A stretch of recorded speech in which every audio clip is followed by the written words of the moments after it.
राधे राधे गुरुजी। गुरुजी, मुझे हनुमान जी की कृपा महसूस होती है। लगता है वो कभी कभी जैसे मेरे ही साथ हों। लेकिन महाराज जी, काफी जगह कहा जाता है कि महिलाओं को हनुमान जी के दूरी रखनी चाहिए, मंदिर में मूर्ति के पास नहीं जाना चाहिए। तो क्या कोई सही तरीका है? मूर्ति के पास जाना ही भक्ति है क्या? मूर्ति के पास जाना ही भक्ति है क्या? भाई अगर कह रहे हैं कि मूर्ति के पास ना जाओ तो हम जबरदस्ती वहां दिखाएंगे थोड़ी कि नहीं हमारे हनुमान जी से परिचय, हम मूर्ति को छुएंगे। हनुमान जी बाल ब्रह्मचारी हैं, तो वो फिर हम उनके इस बात में बाधा नहीं पहुंचाते हैं। वो भगवान तो है भी, लेकिन बाल ब्रह्मचारी हैं, तो वो ब्रह्मचर्य में किसी माता बहन का स्पर्श करना मना किया गया है। ब्रह्मचर्य का धर्म है कि माता बहनें न छुए, ना तुम छुओ ना वो तुम्हें छुए। तो हमें लगता है कि हमें इस मर्यादा का पालन करना चाहिए।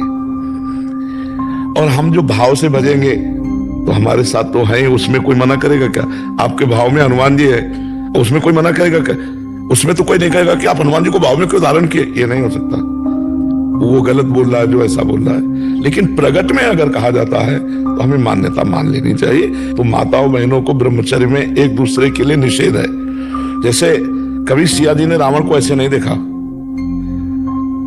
पर्दे से बात की है। तृणधरि ओट कहत वैदेही सुमेरी अवधपति परम स्नेही, ऐसे तिनका लेकर ऐसे बात की है। क्योंकि पातिव्रत धर्म की मर्यादा है कि किसी आन पुरुष को ना देखे, ऐसे ही ब्रह्मचर्य की मर्यादा है कि कोई माता बहनों को न छुए। तो हमें चाहिए कि हम दूर से नमस्कार करें, भावना से उनकी पूजा कर दें, लेकिन शरीर से न प्रकट में करें, क्योंकि मूर्ति रूप में विराजमान। अब अपने भाव में लाओ हनुमान जी को, आप बंधन लगाओ, भोग लगाओ, आरती करो, कोई परेशानी नहीं। लेकिन प्रकट में मूर्ति में ऐसा, तो फिर व्यवहार का जो नियम है उसका पालन करना चाहिए। क्यों, आपका इसमें कोई संशय? हाँ, ऐसे करो। महाराज जी, जपने में राम राम जप सकते हैं? हाँ, राम राम जपो, इसी से हनुमान जी प्रसन्न होंगे। सिया राम जपो, इसी से हनुमान जी प्रसन्न होंगे। यत्र यत्र रघुनाथ कीर्तनम तत्र तत्र कृतमस्त कांजिलम वाष्पवारि परिपूर्ण लोचनम मारुति नमत राक्षसांतकम।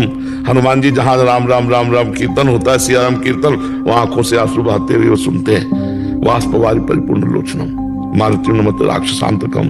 राक्षसों का अंत करने वाले, राक्षसी बुद्धि का अंत करने वाले मारुति नंदन हनुमान जी की वंदना करता हूँ कि जहां जहां सिया राम राम राम कीर्तन होता है वहां अश्रु प्रवाह करते हुए सुनते हैं।